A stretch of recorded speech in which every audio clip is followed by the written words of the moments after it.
Tito Sen, nangyari na po itong botohan kahapon at yan nga po ang malupit na katotohanan sa tinatawag nating demokrasya. The will of the majority shall govern. Opo. Kasi maganda rin kahapon na maganda po sinasabi po ng iba, no, yung pabor dito po sa pag-archive nito na bakit kay VP Sara lang kayo nakatuon? Di ba? Pinag-uusapan natin accountability para sa lahat. So, doon po sa usapin ng accountability sa pambababoy sa 2025 budget. Ano pong balak ho ninyo doon? Lalo na ang mga pasimuno ng insertion. Yes. Meron lang kinukumpletong dokumento si Senator Lacson pati mga litrato para talagang baga sa talagang airtight. Either magpi-privilege speech siya or uupisa na kagad namin ang pag-imbestiga nito by the end of the month.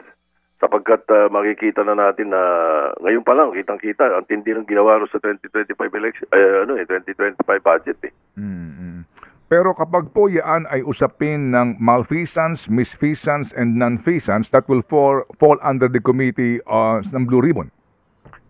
Yes. Or the committee that handles that particular issue, like in this case of the DPWH, pwedeng ko sa Committee on Public Works. Pero kung malfeasance and the like, talagang Blue Ribbon. At ang Blue Ribbon, motopropyo, pwede tumawag. Opo. Agad.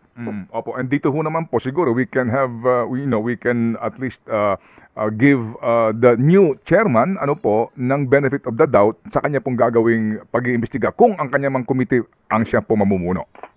Opo, kung sino man sa kanila, dapat talaga, ganun. At makikita naman natin makikita natin sa mga aksyon, makikita natin sa pagkilos sa pag-hearing ng committee kung ang status kung ano ang pananaw ng chairman Opo. Sige po. Yung nga din po sa atin kasi nga Tito Sen, nangyari na po itong botohan kahapon at yan nga po ang malupit na katotohanan sa tinatawag nating demokrasya. The will of the majority shall govern. Correct. Ganun talaga. Wala na akong magagawa pagkatano ng akin pinaliwanag ko sa kanila, kinukumbinsin ko sila na ito ang tingin ko na dapat gawin natin. Iba nasa yung kaisipan, ganun talaga, ganun ang demokrasya. Opo. And then, sa ngayon, na naghihintay tayo sa decision ng Supreme Court, we will just siguro, sabi, ika nga po, cross the bridge when we get there, kung ano man po magiging decision. And sabi nga niyo, hopefully, magbago sila ng isip. Ito ngayon pong ating pag-uusapan. Itong ang, sabi nga ng iba, importanteng bagay din sa usapin po ng pambansang budget. Sige, so ngayon... napakahalaga nun. Tingin ko nga, mas mahalaga yun kaysa rin sa impeachment. Oo nga po. So ngayon po, maliban doon sa 2025 budget, na kaninyo may mga nakatoka na sa minority, dito po sa kasalukuyang budget natin, may mga sinasabi, press release po ang iba, kesyo transparent, kesyo na sa website na, kesyo ganire, kesyo ganyan. Pero sa iba naman sinasabi, hello, talaga bang doon sa BICAM yung mga miyembro noon magdedebate sa mga insertions? O yung insertions na yan mangyayari yan among themselves, pagdating ng BICAM, medyo tahimik lang sila? Hindi po mangyayari yun habang ako minority leader. At kung ako man ay maging leader ng Senado, never mangyayari yun. At nakita nyo naman yan, nung 4.5 years akong Senate President, never nangyari yun. At laging malinis yung BICAM. At sinisiguro ko na pagka may mga insertion, hindi ako pumapayag. Ilang beses nangyari po sa atin yun, napakahabang kwento, pero alam nyo na siguro yung nangyari. Ito ngayon, habang minority leader ako, hindi ako papayag ng hindi open at hindi maliwanag ang pananaw ng ating publiko sa mangyayari, hindi lang sa BICAM, kundi sa budget deliberations itself at sa budget na napapadala ng Presidente. Sabi ko nga, ang NEP, ang National Expenditure Program, is the budget of the President. Pag ito, pumalpak, siya masisisi. Pero pagka binago-bago ninyo, niloko ninyo, katulad ng ginawa ninyo sa 2025 budget, pagkatapos pumalpak, huwag nyo sisisihin Presidente, sisihin nyo yung Kongreso. Both houses. Lalo na kung sino pinakamalaking insertion. Well, sa kasalukuyang pong deliberasyon ng budget, kapag nagsimula na po ito and eventually nga doon sa BICAM, ano ba ang inyong naiisip na pamamaraan para wala ng duda ang publiko? Mismong sa BICAM, present ang sino man pong interesadong mamamayan halimbawa, kasi hindi naman pwedeng lahat tayo nando doon, 'di ba, sa for lack of space perhaps, no?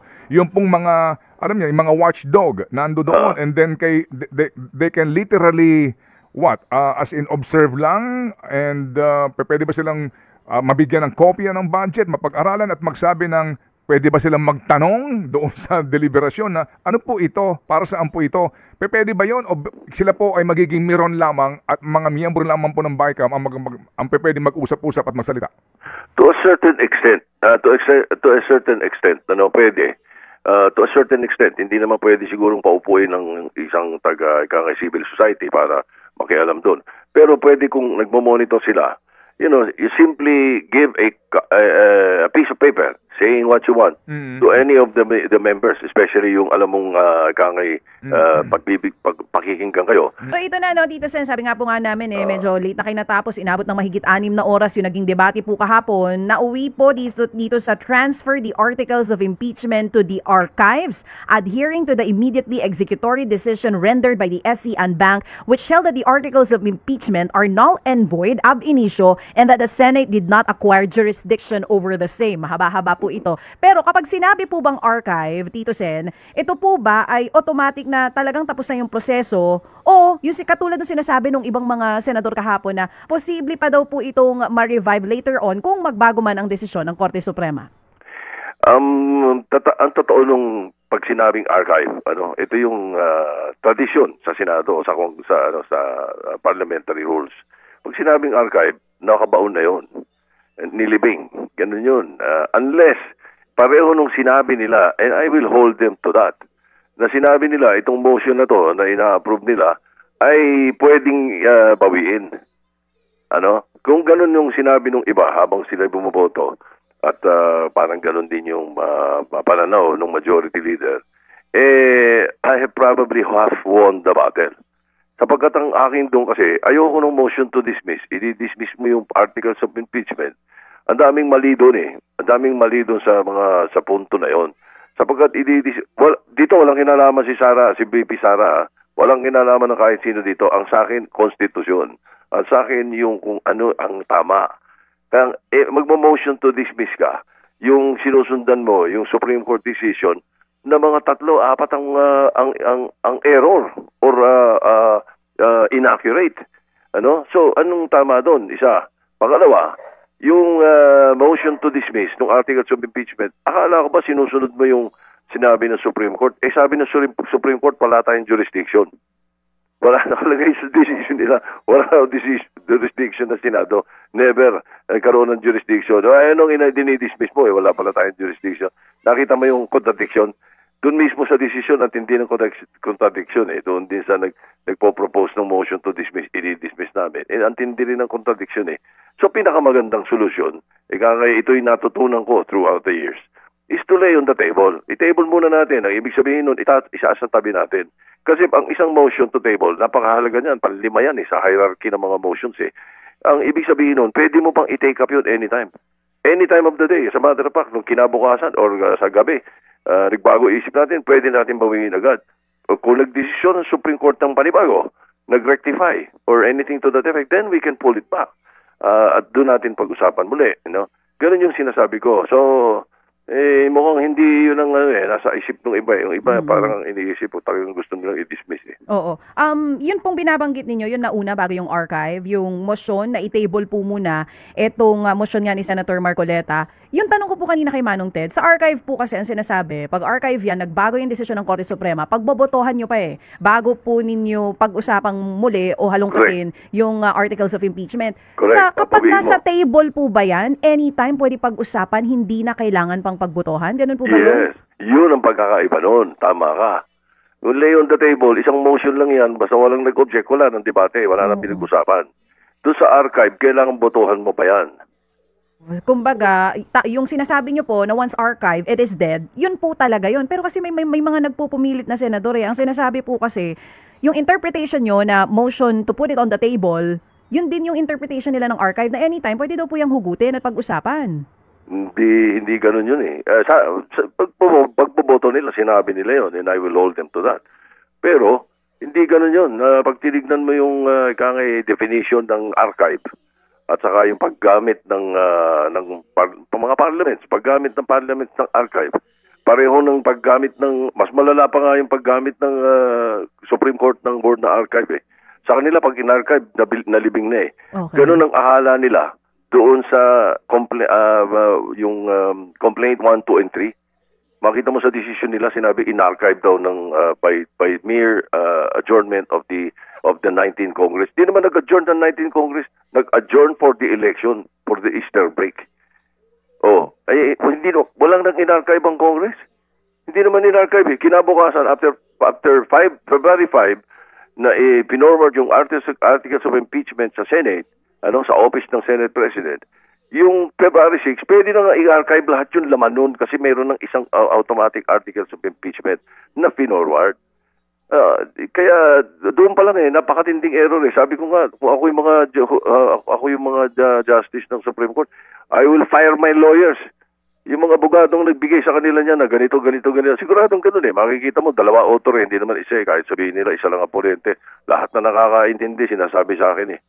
Boss, imposibleng isa lang yan. Tingnan mo, tagpi-tagpi eh. Kumbaga sa may mga copy-paste eh. Di ba yung Article 11, kinapi-paste ng 2 beses? Tito Sen, may binabanggit po kayo kanina. Okay, isang tabi na natin yung impeachment ni VP Sara Duterte. In the future, kung may maghain ng impeachment, doon po talaga ang, kumbaga yung what's under the Constitution ang mas concern ninyo. Kasi sooner or later, mangyayari po ulit ito eh. Meron na po ba nangyari naman in the past na na-archive ang articles of impeachment? And ito pong nangyari ngayon, na na-archive na nga po ito, ano po ang posibilidad ng, o ano ang implications po nito legally and politically sa mga susunod na ihahain na impeachment? Yung una po, yes, may mga in-archive na kami, yung articles of impeachment ni President Estrada. In-archive namin eh, kung di ako nagkakamali, ako pa nag-motion to archive yun. Dahil nag-walk out yung tapos iti-take up namin nawala eh. Ganun nawala yung, hindi naman jurisdiction, nawala yung trial, So, sumunod, yun din kay, yung articles of impeachment yata kay Gutierrez, if I'm not mistaken. This time, I'm not sure. Gutierrez ba or somebody else. Basta in-archive din namin yun. Sapagkat hindi na natuloy, nag-resign. Pero, so may mga na-archive na. At nakita mo naman, pag in-archive, ibig sabihin tapos na. In-archive na eh. Kaya ayokong gamitin sana yung word na archive eh. Kaya lalo namang ayokong gamitin yung word na dismiss. Kung hinta mo, hindi ako nasagot eh. Nung tinanong ko, paano ako nagbago isip ng Supreme Court? Di daw magbabago, never daw nangyari. O sinight ni Senator Risa, ang daming beses palang unanimous, nagbago. At saka paano mo tinatawag na unanimous ito? 13 lang eh. Yung isa ang inhibit, nag-abstain, yung isa absent. Paano naging unanimous yun? Ang unanimous, 15. Hindi ba? Pero ilang beses na nangyari sa Supreme Court pala yung unanimous, nire-reverse nila eh. Paano ngayon pag nag-reverse? Yan ang tinatanong ko kay Senator Marcoleta. O paano pag nag-reverse? Ano ngayon? Speculative daw. Hindi ba yun na sinagot sa akin? Kaya speculative pa itanong ko eh. Ano gagawin natin? Hindi ba? Yan ang sinasabi ko, dinismiss mo na. Kaya nga hindi pwede yung i-dismiss. Yan ang sinasabi ko. Iba yung nasa table nito, anytime, pwede natin bunutin pag nagbago isip ng Supreme Court at baka nakita ng Supreme Court. Nagalit sa mga abogado nila kung ano-ano sinubo sa kanila. Diba? Sabihin nga na, hindi naman pala tama nilagay natin eh. O i-rectify natin. O paano ngayon? Di-rectify. Dinismiss mo. O di ba? Talagang February 6 na nga 2026 ang usapan nila uli. Hindi bali yung, kahit na wag na nilang i-file yung kay BP Sara uli, wag na eh. Okay lang sa akin yun eh. Paano pag merong impeachable officer ngayon na ito ngayon yung papunta doon sa pangalawang tanong mo? Paano ngayon to? Napakahirap ang sinasabi nyo eh. Dito hindi na pwede yung option 3. In other words, in-interpret lang dapat ng Supreme Court ang Constitution. Huwag naman sila magalit sa akin. Pero yun ang talagang trabaho nila. Alam naman nila eh. I-interpret nila. Hindi nila i-amend. Dito sa decision na to, in-amend nila kasi parang pinatay nila yung option 3. Yung option 3 yung pinakamadali, pinakamabilis mag-impeach. Kaya sila rin, impeachable officer sila eh. Culpable violation of the Constitution, pwede silang i-charge eh. Hindi na pwede ngayon. Humirap na eh. Hindi na pwedeng apurahin kahit na nagkakamali, kahit na pagpalagay mo yung presidente natin, ibinebenta tayo sa China. Kung binebenta tayo sa China, kailangan alisin natin kagad itong presidente ito. Paano natin gagawin? Pinahirap nila yung impeachment ngayon. Diyan sa decision na yan. If they will stick to their decision na ngayon naman napakaraming mga matitindi sa batas na mga matataas na uring mga lawyers ang nagque-question sa kanila para ito ay i-reverse nila or nag-file ng MR.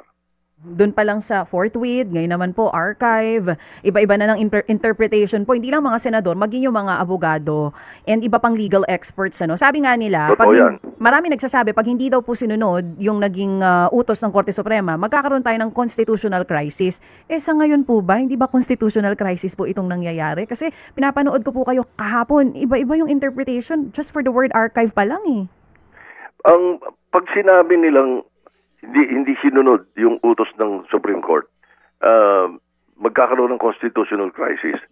Doon sa motion ko, walang constitutional crisis. Hindi namin dinify, pero hindi na namin kaagad sinunod sapagkat hindi sila mismo nagsasabi na ang immediately executory ay hindi final.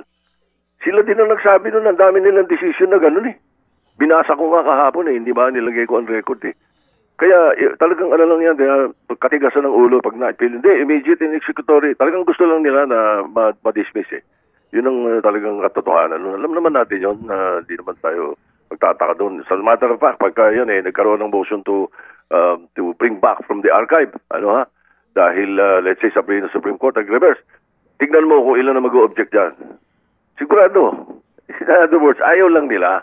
Ako naman, whether ayaw mo o gusto mo, okay lang sa akin yun. Walang problema, kanya-kanyang. Ang sa akin, preserve the Constitution. Huwag nating baguhin basta-basta. At ang nagbabago ay Supreme Court. Wala sa trabaho nila yun. Ang trabaho ito ng CONCON or ng Constituent Assembly.